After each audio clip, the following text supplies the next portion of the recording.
ጊዜ አመላ ዓለም እትቀንድ አዛረብ ኮይኑ ዘሎ ጉዳይ ብዛዕባ ኩናት ኣብ መንጎ እስራኤልን ፍልስጤምን እዩ። ንዘመናት ክፍርሕ ዝጸንሐ ኩናት ኣብ መንጎ እስራኤልን ፍልስጤምን ኣብ ኣፋፌት ምብጋስ ስለ ዘሎ ዓለም ብምልታ ኣብ ወጥሪ ተሸይማ ትርከብ። ኣብ ከቢድ ወጥሪ ዝጸንሐ ዘን ክልተ ሃገራት ዝተፈላለየ ግጭታት ኣብ መንጎ ክለዓልን ክድቅስን ድሕሪ ምጽናሕ ናብዚ ደረጃ በጺሕና ኣለዋ። ወተሃደራት እስራኤል ኣብ ልዕሊ ንጹሃን ፍልስጤማውያን ዘስዓብዎ ዓመፅን ግፍዕን ጉጅለ ሓማስ ሕኑእ ንምፍዳይ ካብ ዞባ ጋዛ ልዕሊ 1,000 ዝብዝሑ ሮኬታት ናብ መሬት እስራኤል ክሰድድ እስራኤል ድማ ብወገና ብዝዓጠቐቶ ምዕብላት ጸረ ሚሳይላት ዝኾኑ ኣይሮን ዶምስ ንዝተተኮሰላ ሮኬታት 9 ሚታዊት ከባቢታቶም ከተመክንን ከም ግብረ መልሲ ድማ ጉጅለ ሓማስ ይርከብሉ እዮም ንዝበለቶም ኣካባቢታትን ህንጻታትን ብሰብ ኣልቦ ነፈርትን ቦምባታትን ክድብድብ ቀኒያ ኣላ። እምበኣርከስ ቅድሚ ብዛዕባ ዘሎ ኩናትን እስራኤል ዓጢቓቶም ዘላ ኣድነቕቲ ዝኾኑ ጸረ ሚሳይላትን ምዝራብና ቁሩብ ናብ ድሕሪት ምልስ ኢልና ንታሪኽን ኣመጻጽኣን ኣብ መዓባብላ ናይዚ ኩናትን ጽልእ እዞም ክልተ ኣሕዛብን ክንርኢ ክንፍትይና ሰናይ ጻንሖት።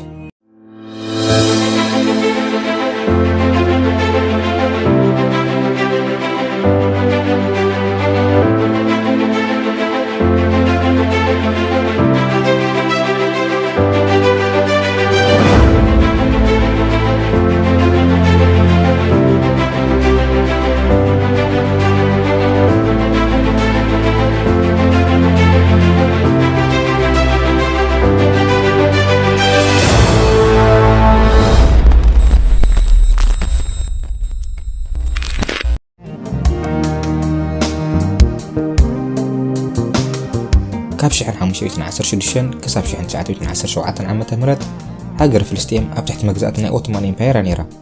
ኣብቲ እዋን ኣብዚ ሃገር ህዝበ ክርስቲያን፣ እስላም ከምኡን ኣይሁድ ብሓባር ብስኒት ይነብሩ ከም ዝነበሩ ኣብ ዝተፈላለየ መዛግብቲ ታሪኽ ክንረኽቦ ንኽእል ኢና።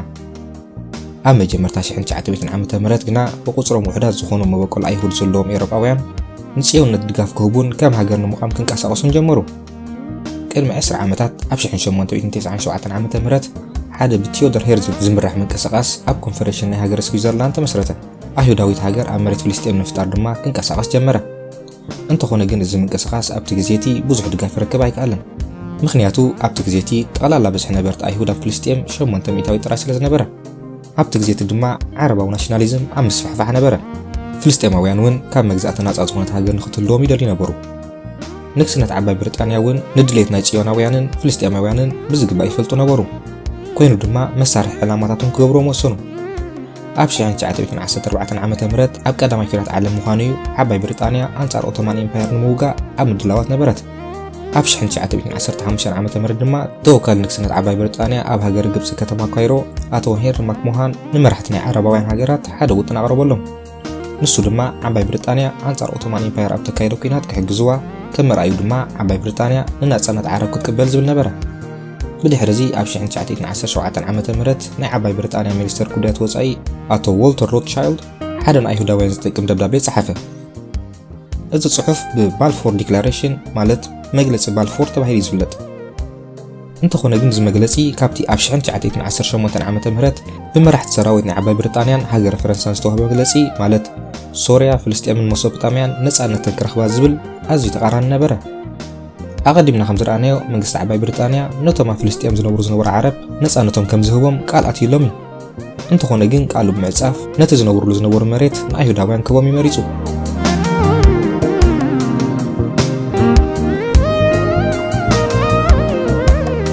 ኣብ 1918 ዓመተ ምህረት ኦቶማን ኢምፓየር ድሕሪ ምድምሳሱ ኣብ 1920 ዓመተ ምህረት ሊግ ኦፍ ኔሽን ንፍልስጤም ብወግዒ ኣብ ትሕቲ ዓባይ ብሪጣንያ ንኽትመሓደር ወሲኑላ እዩ። እዚ ውሳነ እዚ ድርብ ተልእኾ እዩ ነይርዎ። በቲ ሓደ ሸነኽ ብሪጣናውያን ንፍልስጤማውያን ወኪሎም ዘድልዮም ውሳነታት ንኽውስኑ ዝኽእል ክኸውን ከሎ በቲ ካልእ ሸነኽ ድማ ነቶም ናትና ዝብልዎ ሃገር ንኽፈጥሩ ዝንቀሳቐሱ ዝነበሩ ዓለም ለኻውያን ማሕበረሰብ ኣይሁድ ወኪሎም ዘድልዮም ውሳነታት ንኽውስኑ ዘኽእሎም ስልጣን እዩ ነይርዎም። ቀፂሉ መንግስቲ ብሪጣንያ ሓድሽ ዶ ብምሕንጻጽ ንኢስተርን ባንክ ናይ ሩባ ዮርዳኖስ ናብ ሃሽማይት ኣጋዕዞ። ብድሕሪዚ ኣይሁዳውያን ብትእዛዝ መንግስቲ ዓባይ ብሪጣንያ ናብ ሃገረ ፍልስጤም ክስደዱን መሬት ክገዝኡን ጀመሩ። ብቐጥታ ድማ ብዝሒ ህዝቢ ኣይሁድ ኣብ ሃገረ ፍልስጤም ብዓሰርታት ዕፅፍታት ክዓቢ ጀመረ። ብፍላይ ድማ ኣብ ካልኣይ ኩናት ዓለም መራሒ ስርዓት ናዚ ዝነበረ ኣዶልፍ ሂትለር ኣብ ልዕሊ ኣይሁዳውያን ብዝፈጸሞ ጃምላዊ ህልቂት ህይወት ኣሳስ 6 ሚልዮን ህዝቢ ኣይሁድ ጠፊኡ እዩ። እዚ ነገር እዚ እምበኣር ነቶም መላእ ዓለም ፋሒሎም ብስጋት ዝነብሩ ኣይሁዳውያን ናትና ዝብልዋ ውሕስቲ ሃገር ንኽፈጥሩ ዘበጋገሶም። ነዚ ነገር ዓብ ድጋፍ ትህብ ዝነበረት ሃገር ድማ ዓባይ ብሪጣንያ ጥራይ ዘይኮነ ዳርጋ ኩለን ምዕራባውያን ሃገራት እውን ምስቲ ኣይሁዳውያን ናትና ዝብልዋ ሃገር እስራኤል ምስራት ዝብል ክለሳ ሓሳብ ይሰማማዕ ነበራ።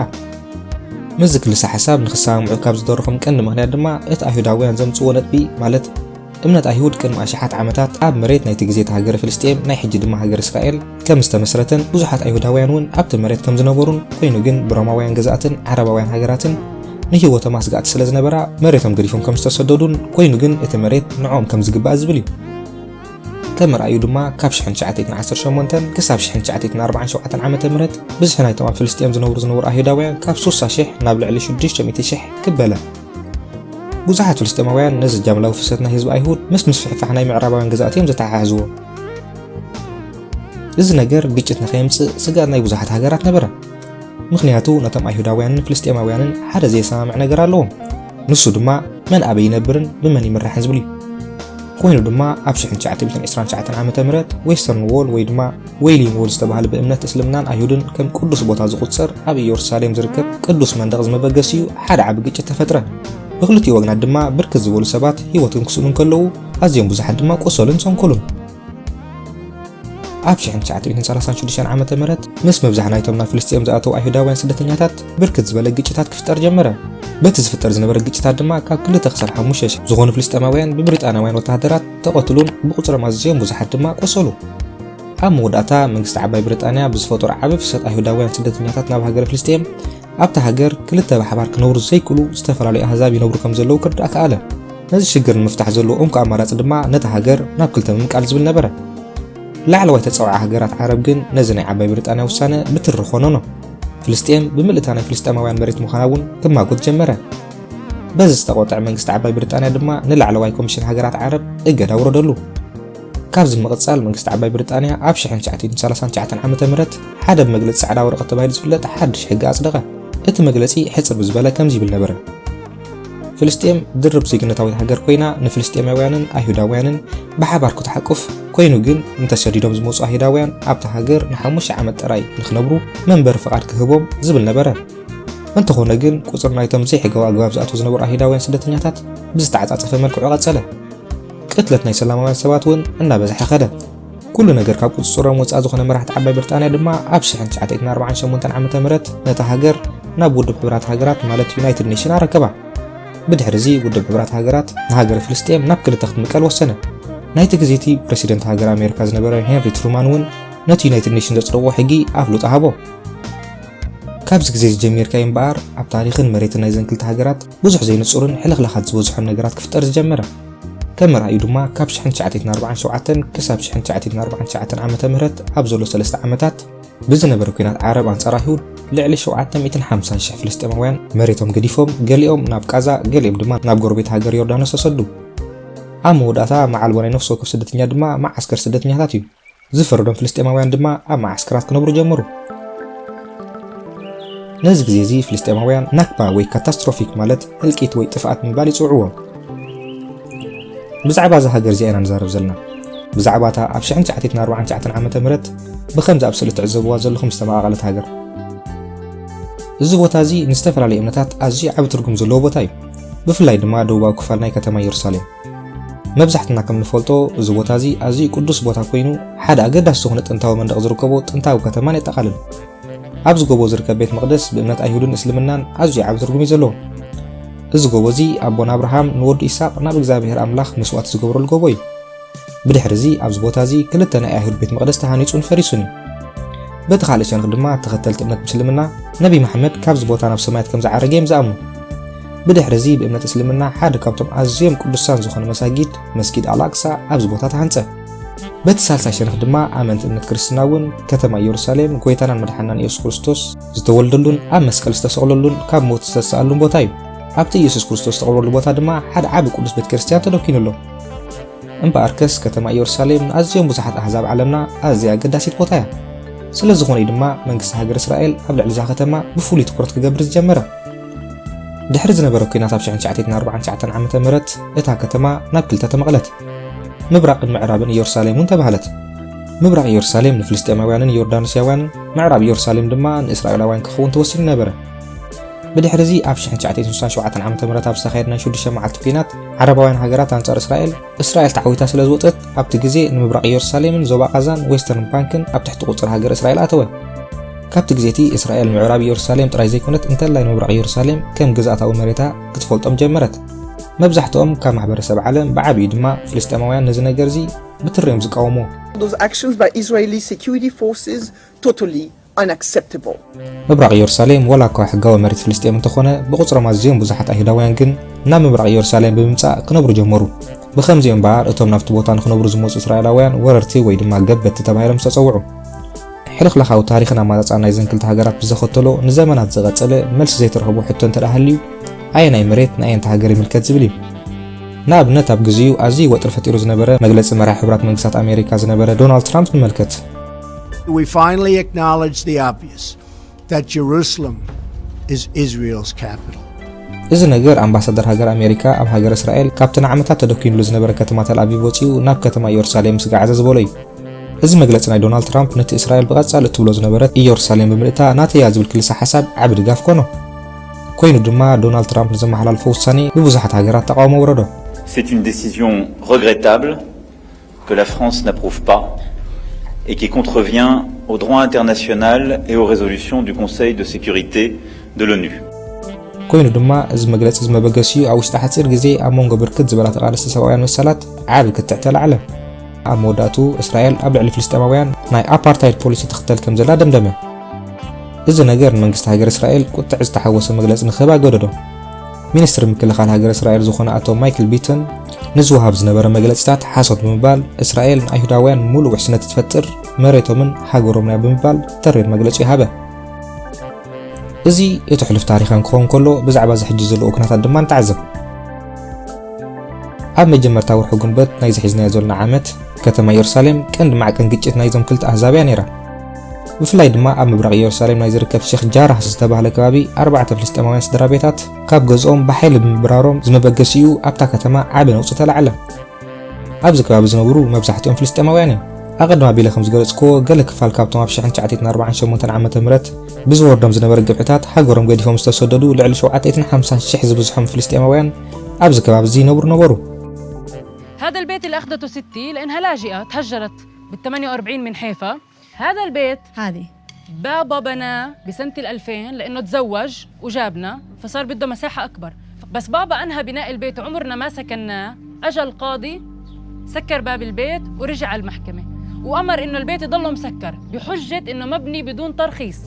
ኣብዚ ከባቢ ዘሎ ውጥረት ካብ ዓይኒ ማዕከናት ዜና ሪሑ ይፈልጥን እዩ።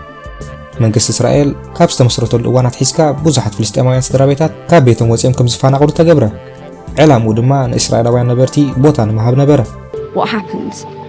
رمونا بين ساعة والتانية للشارع، كسروا الابواب، ضربونا احنا واولادنا ونسواننا، حملونا بالقوة ورمونا برا. يعني تصوري احنا قعدنا هون تحت هذه الشجرة مقابل بيتنا 7 أشهر في سنة 1962. أنا انولدت هون، هو مش أحق مني إنه يعيش هوني. أنا انولدت هون، دمي دموعي في هذا البيت. እስራኤላውያን ነቲ ዝወስድዎ ዝነበሩ መሬት ሕጋዊ መሬት ናይ ምንባል እውን ንፍልስጤማውያን ክኸስዎም ጀመሩ። ምክንያት ናይ ክሶም ድማ ኣብ ሕገ መንግስቲ ሃገር እስራኤል ከም ዝብል ሕጊ ስለ ዘሎ እዩ። ዝኾነ ኣይሁዳዊ ቅድሚ ሕጂ ብኣይሁዳዊ ተመዝጊቡ ናይ ዝነበረ መሬት ንኽረክብ ሙሉእ መሰል ኣለዎ ዝብል እዩ። ጃኮብ ፎሲ ኣሜሪካዊ እስራኤላዊ ኮይኑ ዓሌታዊ ቃላት እናተጠቀመ ብዝተቆርፀ ቪድዮ ኣብ መላእ ዓለም ኣነጋጋሪ ኮይኑ ነበረ። Jacob, you know this is not your house. Yes, but if I go, you don't go back. So what's the problem? Why are you yelling at me? I didn't do this. You are stealing my house. And if I don't steal it, someone else is going to steal it. No one is allowed to steal it, يا عمي. ጃኮብ ኣብ ትሕቲ ኣሜሪካዊ ትካል ናህላት ሽሞን ኢንተርናሽናል ተቆፂሩ እንዳሰርሐ ንልዕሊ 10 ዓመታት ኣብ መንበሪ ቤት ሙና ዝቕመጥ ዘሎ እስራኤላዊ መንእሰይ እዩ። You're from Brooklyn? No, I'm from New York, from Long Island. From New York. What right do you have to live here? The right I have is that the owner of the house wants me to live here, and he wants there to be Jews living in this house, and he wants to... This is not their ancestral lands. They've not been here for generations. They came here in 1956 because they had nowhere else to be, and somebody illegally put them here. So your position here is a political position to keep Palestinians out of it, Not to keep Palestinians out of it, to keep Jews in it. and therefore Not keep out. the Palestinians who were here out of it. Whatever situation is, and that's what I was trying to explain in that viral video, they're not coming back here. This part of the house for sure is lost. The second part of the house, unless there's some major miracle, is going to be lost. And they're not coming back into here. So whether I am here, whether I am not here, whether it's me, whether it's someone else, whether it's a monkey, whether it's a giraffe, they're not coming back into this house ever.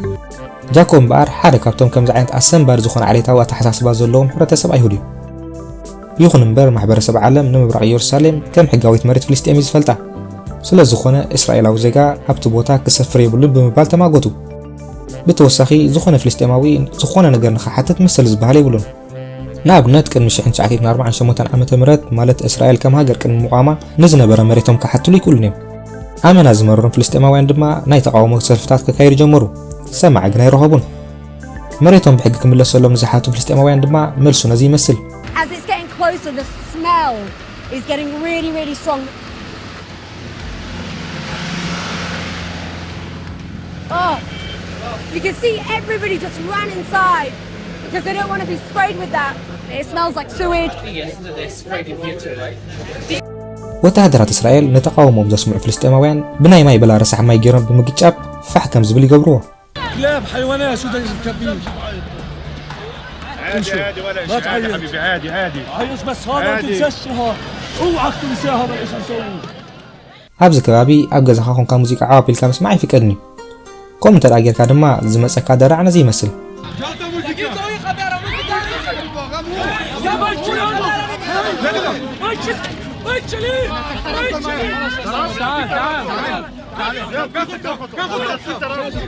لا ملاسو تجيب دوري خبر موسيقى يعني خبر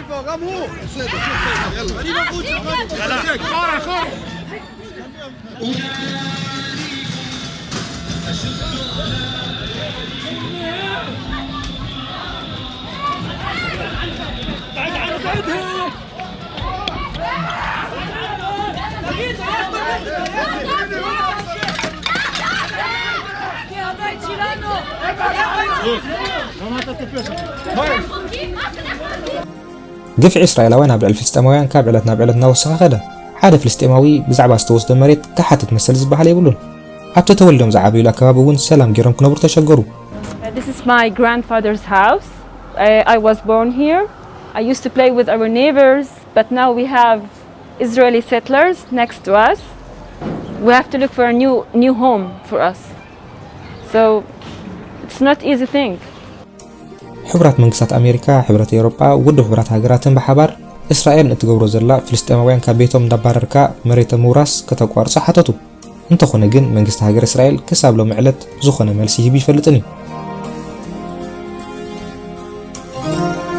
ዝበዝሕ ግዜ እዚ ጉዳይ ኣብ መንጎ እስራኤላውያን ፍልስጤማውያን ኣብ ዝፍጠር ዕግርግር ከም ነጥቢ ዝለዓል። እዚ ናይ ግንቦት ዕግርግር ንክኽሰት ዓቢ ሚና ዝተፃወቱ ሓደ ነገራት እውን ኣለዉ። ንኣብነት ኣብ ቅንያት ሮመዳን ኣብ መንጎ እዞም ክልተ ኣሕዛብ ዘሎ ሃዋህው ኣብ ከቢድ ወጥሪ ይዝኣቱ።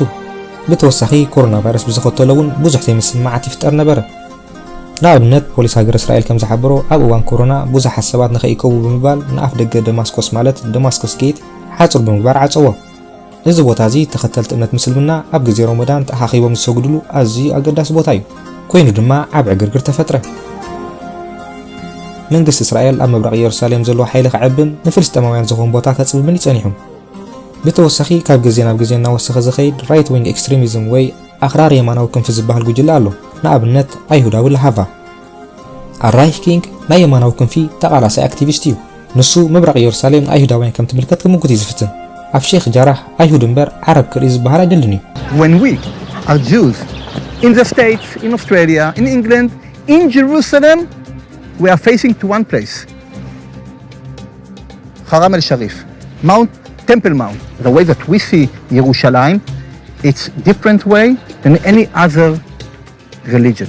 As a Jew, you can live everywhere in the world. You can be the most Orthodox Jew. If you don't live in Yerushalayim, you cannot keep the entire commitment of God. What do you want to see in the end? What would make you happy? To see the temple built. ኣብዚ ሓለፈ ሰሙን ዝጀመረ ዕግርግር ሓለይታዊ ዝኾነ ክልሲ ሓሳብ ሒዙ ክዕገር ብዝቐነየ እምበኣር እዚ ጉጅለ እዚ ነይሩ። ኮይኑ ድማ ብማሕበረሰብ ዓለም ዓቢ ተቃውሞ ወረዶ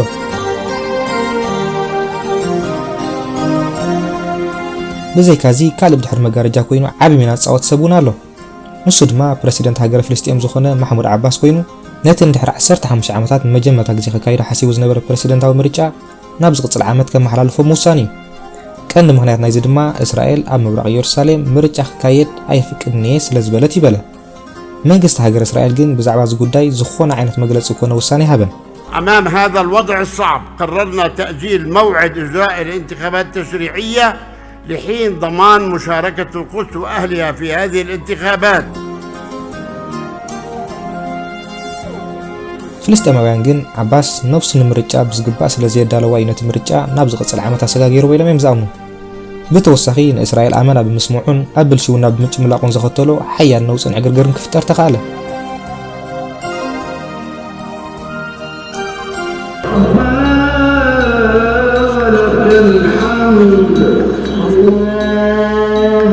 عمنا يمود أتا مع رمضان زخونة على عربي أبسط خير عقرقر فلسطينيين آمانا مولتوف كوكتيل ويدما ندار بزمالة رموز السرح تبارع بهم بمتكامم وتهدرات إسرائيل ناوشت مسجد الأقصى بمئتاو دفعت هتفتصمو أبز تخيل عقرقر بأما يتزغط صور فلسطينيين عسر إسرائيليين وتهدراتهم قصلوا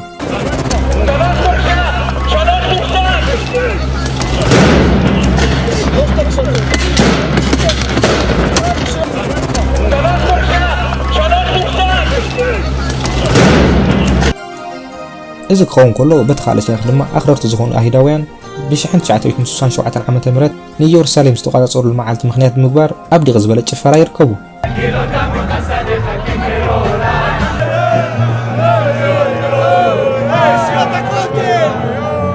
اتحاد وقن يموت اتحاد ما يسعسع نا إسرائيل فلسطين من نجر تمزيو عمس عندها بقى سخدة حماس ون البزي بالله مروكيتاتنا مريت إسرائيل كون شف جمرة إسرائيل ون نفسها كابز مسار روكيتاتنا تخلخلت حماس ركوب اليوم زولتهم علامات بسبب البونفرتن ببومباتاتن قدم سوسم جمرت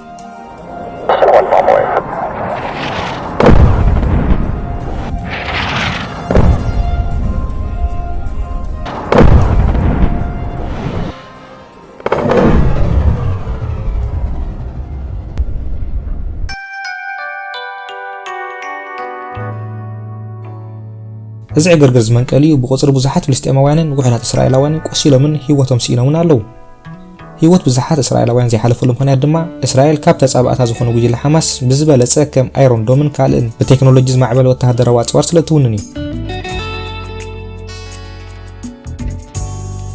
إذا كينات بخمي كم زودا نجزيز قد حتى كان تغنى إذا وجيجن نروح زبالة جزيان خي كتسل علم بملتها هكبير سقاط الشيء ما تركب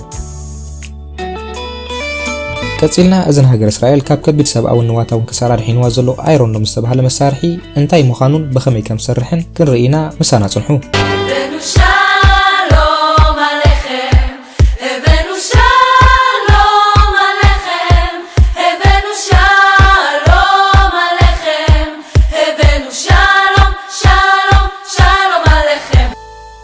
هاجر إسرائيل بناي حاتير نوح مسائلات وترو مستدبدبت يانيرا إذا دبدابات زدما إن هيوت بزحات إسرائيليين كوسدن كله عم تحت قرصة هاجرون عابعن وتيختل نبرة كابز عنوت مكل خال حرز جورته بوزع مصنعتي حدا رافع الاستبها الإسرائيلي أب عالم ترى زي فلت سيرام سيستم ويدما كاونتر روكيت ارتيلري ان مورتر الميسايلات الروكيتات الممكن الزخون نا ايرون دوم استبها لمكل خالي ما هذا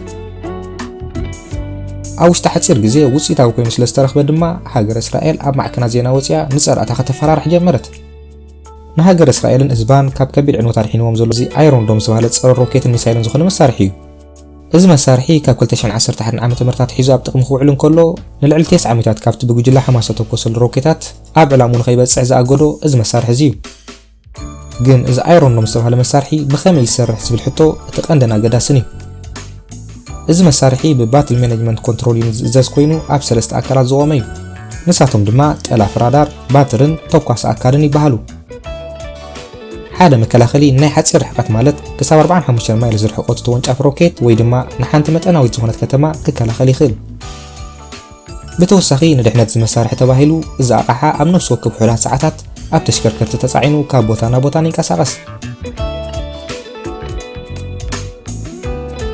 ناقا بصار بحبز ملك الدماء مجمرتا اترادار نتستون روكيت ألفو ملقتنا BMC محلالف كاتيلوم عفت مقاطر أكال كنترول سنتر زركبو كمبيوترات دماء اتروكيت أبي كعلب كم زخلي مرمرو بدحرزي اتزمص روكيت عبز بزركبو لما كاويتات زعلم تراخوينو بقتا نايتوكس ملقتي نابتوكاس أكالي محلالف إذا تكواس أكال دماء بقتا نتزمزلو روكيت زبرعن ميسايل توكس إذا تكواس أكال كساب عسرا زأخلو ميسايلات كحزخ العالم اللو نفسه كفته تكواس صار ميسايل علام وكساب زهرم مست مقاطر أكال مالت كنترول سنتر زي قوارص ملقتاتي محلالف أب موداتا اتستسد ميسايل أبقى تزمزلو روكيت متبصحة كم زبارع يقبرمو نتزمز روكيت علام وخي هرمه كم زمكن يقبرو مالتي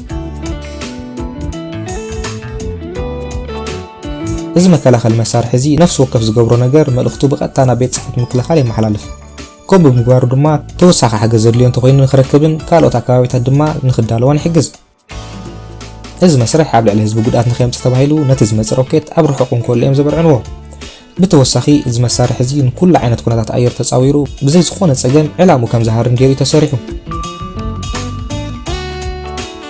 منستر مكلخ الهاجر إسرائيل إزي أيرون لمستبه لمسارحي أبتغ مكابزو على العلات مالت كلتشان 10 عامة مرات حسكا نلعل 14 زاخلو نايت على روكيتات كم زمكانه يحبرو نابنات أكل تشان 10 عامة مرات أبستخيل دفينات إذا مسار حزي نلعل 420 روكيتات أكل تشان 14 عامة مرات دما نلعل 700 روكيتات أبزن حجزو العقرقر دما نلعل 11 زاخلو كاب حماس نستو كوس روكيتات أبرعين يركب إذا مسار حزي نخسرح حبرات منقصات أمريكا برئسن جنزبن سف زي بلا استواصو خمس قبلات يزنقر نفتنا زغون دما كلتا أيرون دوم كم زقازتني فلت كابز مغتصال هاجر أمريكا قبل علز مسار حزي بوزح من معيشات مبار بحافة شاب أير نزمت ميسايلات كونه سب أربو نفر تخكال خل كم زخيل جيرا مع بلوته مباركس حصر بزبالة تاريخ هاجر إسرائيل فلسطين كومون أما سرارتنا سرار حان أيرون دوم نزي مسل بزغرب كلكم مدب قرب فلتات رخيكم تكون دما تسفاي قبر عبز غتصل بخالي مدب كسام رخب سلام كنا